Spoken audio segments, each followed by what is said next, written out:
En lo que habla con las ideas generales, habla del principio de independencia, de integridad, de objetividad, profesionalidad, habla de la neutralidad. Yo no sé hasta qué punto podemos garantizar la neutralidad cuando la terna va a ser elegida en el Congreso de los Diputados, en primer lugar, con 2/3, y en una segunda instancia, entiendo que es para que no bloquee, con mayoría absoluta. Con mayoría absoluta de según qué partido, yo creo que más que un vigilante para que no haya corrupción, vamos a tener un acelerante para que la corrupción se intensifique. Y la otra cuestión es la que tiene que ver con el ámbito de actuación. Se detalla con gran nivel aquello en lo que puede actuar, en la vigilancia, de observancia de lo que haga el Gobierno, de las fuerzas y cuerpos de seguridad de Estado, de las Fuerzas Armadas. No estaría de más hablar también de la Casa Real, porque también coge dinero de todos los ciudadanos y ciudadanas y también tendría que estar más fiscalizada. Termino con una cuestión. Hay partidos que defienden intereses y hay partidos que defienden principios. Hay partidos que a veces defienden intereses a una costa de sus principios y hay partidos que nunca abandonan los principios para defender intereses particulares. Nosotros y nosotras, las gentes de Euskal Herria Bildu, nos encontramos ahí. ¿Pero qué sabremos nosotros si nadie refleja la realidad mejor que esta cita de una película de 1972, del Padrino, que decía: si Don Corleone tiene los jueces y los políticos de New York, los debe compartir y dejar que otros los usen. Debe dejarnos sacar agua del pozo. Cierto que puede presentar factura. Al fin y al cabo, no somos comunistas. Quizás ese sea el problema. Presidente, señorías, buenas tardes. Nosotros vamos a apoyar la iniciativa. De hecho, recogemos el ofrecimiento que se ha hecho para participar en la mejora de este texto, porque es verdad, como se acaba de señalar, que hay algunos elementos que creemos deben pulirse, tanto en lo que tiene que ver con el respeto competencial como en aquello que tiene que ver con una mejor aplicación. Pero también creo que hay que señalar que no cabe la ingenuidad, que no creo que nadie debiera salir de este debate, o nadie que esté asistiendo o atendiendo a este debate debiera salir con la sensación de que con esto está todo arreglado, de que con esto la corrupción va a desaparecer en el Estado español. El Estado español, yo diría que en el conjunto del planeta, porque la corrupción es sistémica, o como prefieren señalar en este texto, endémica. Es decir, acompaña al proceso económico y al modelo económico del Estado español, yo diría que el conjunto de los planetas, casi el planeta, de manera continuada y de manera machacona. La corrupción, y usted ha señalado que se podían compatibilizar 3.740 casos en el periodo 2020, cabe sumar los que se podrían compatibilizar del año 78 y al 2000, algunos nos vienen a la cabeza, los gobiernos de Felipe González, que también estuvieron vinculados a Filesa y otra serie de cuestiones, o algunos de los gobiernos de Aznar, también con algunos casos, aparte de todas las tropelías que ha habido a nivel autonómico y municipal, por lo tanto hablaríamos de una cifra mucho mayor, pero incluso habría que ver también por qué. La corrupción es ese sistema que consta, como se decía, de corruptos, los políticos, de corruptores, grandes empresarios que rara vez pasan por el banquillo y que cuando pasan pagan una multa o una sanción que es generalmente inferior a aquello que han trincado, porque no se puede utilizar otra expresión, y para ello hay una serie de mecanismos. También hay mediadores, que son los listos que ven oportunidad de negocio para conectar a unos con otros, y como digo, hay mecanismos diferentes, las puertas giratorias, a veces los palcos, y siempre la recompensa económica para quien se pringa en semejantes cosas. Y esto no es nuevo, esto ya seguramente tiene que ver con la construcción de la oligarquía en el Estado español durante el siglo XX, con la construcción de las grandes fortunas del Estado español durante el siglo XX, después de la Guerra Civil, y con el expolio que practicaron para acumular fortunas en base a las grandes empresas que, por cierto, hoy siguen siendo las buques insignia de la economía del Estado español. Pero bueno, decía que, y no por echar un jarro de agua fría, que tampoco esto va a solucionar todo, porque como decía un político al que respeto bastante, y decía ya hace más de 2 décadas, ¿qué se puede esperar de una sociedad que ha decidido hacer de la picaresca un género literario, en lugar de una conducta a perseguir y reprobable? Estamos de acuerdo en que la corrupción degrada la vida pública, en que socava la democracia y en que expolia los recursos públicos.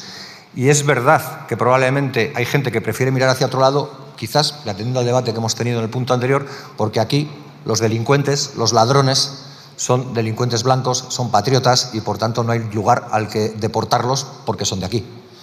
Pero más allá de eso, sí que es verdad que también es un fenómeno de rabiosa actualidad. Y yo agradezco al señor de UPN que haya traído aquí el caso concreto del túnel de Belate, de las obras. Se le ha olvidado decir, por lo que sea, que el órgano que ha señalado que tendría que haber sido nulo de pleno derecho, y así lo dice el periódico del que se ha basado para señalar esa información, está controlado en su mayoría por Euskal Herria Bildu. Yo creo que es de justicia reconocer los méritos propios y también los ajenos.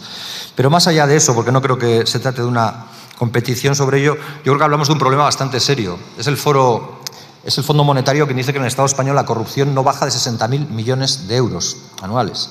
Los propios verdes europeos hablan de 90.000 millones de euros. Esto vendría a ser, para que la gente lo entienda, una horquilla entre 1.400 euros o 1.949 euros que nos roban a todos y cada uno de nosotros y nosotras.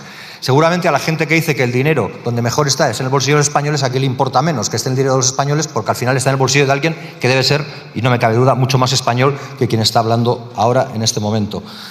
Pero en cualquier caso, para ponerlo también en su contexto, sería bueno saber que ese dinero que cuesta la corrupción en el Estado español equivale, por ejemplo, a entre 200 y 295 veces, depende de qué horquilla se coja, si la de 60.000 millones de euros o la de 90.000 millones de euros, a lo que se destina en el Estado español, o a lo que destina el gobierno del Estado español para vivienda.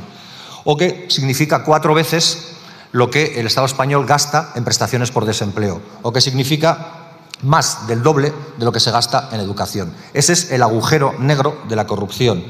Y todo lo que se haga estará bien y será probablemente poco, pero hay que hacerlo. Por eso digo que nosotros queremos contribuir a mejorar esta iniciativa en su trámite de enmiendas.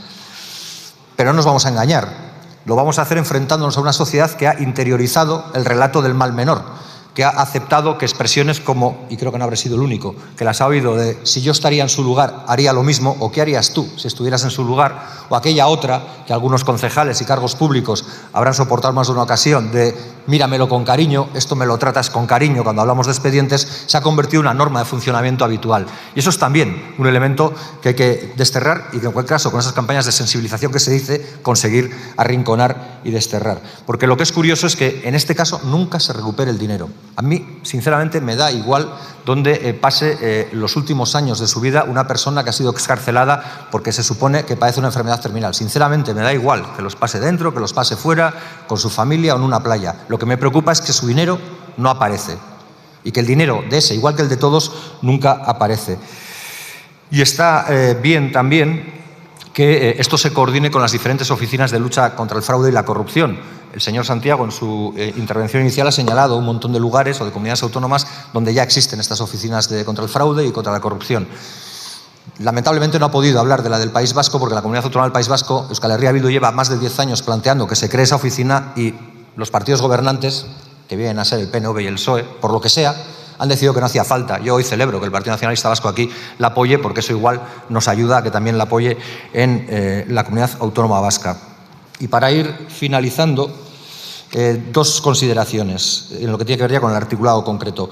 En lo que habla con las ideas generales, habla del principio de independencia, de integridad, de objetividad, profesionalidad, habla de la neutralidad.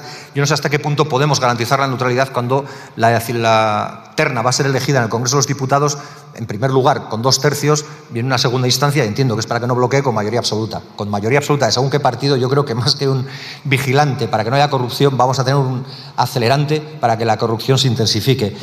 Y la otra cuestión es la que tiene que ver con el ámbito de actuación. Se detalla con gran nivel aquello en lo que puede actuar, en la vigilancia, de observancia de lo que haga el Gobierno, de las fuerzas y cuerpos de seguridad de Estado, de las Fuerzas Armadas.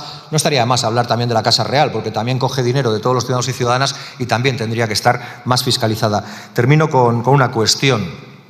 Hay partidos que defienden intereses y hay partidos que defienden principios. Hay partidos que a veces defienden intereses a una costa de sus principios y hay partidos que nunca abandonan los principios para defender intereses particulares. Nosotros y nosotras, las gentes de Euskal Herria Bildu, nos encontramos ahí. Pero ¿qué sabremos nosotros si nadie refleja la realidad mejor que esta cita de una película de 1972, del Padrino, que decía: si Don Corleone tiene los jueces y los políticos de New York, los debe compartir y dejar que otros los usen. Debe dejarnos sacar agua del pozo. Cierto que puede presentar factura. Al fin y al cabo, no somos comunistas. Quizás ese sea el problema, que no lo son. Gracias. Por el Grupo Parlamentario Junts per Catalunya tiene la palabra el señor Pallés y Maso.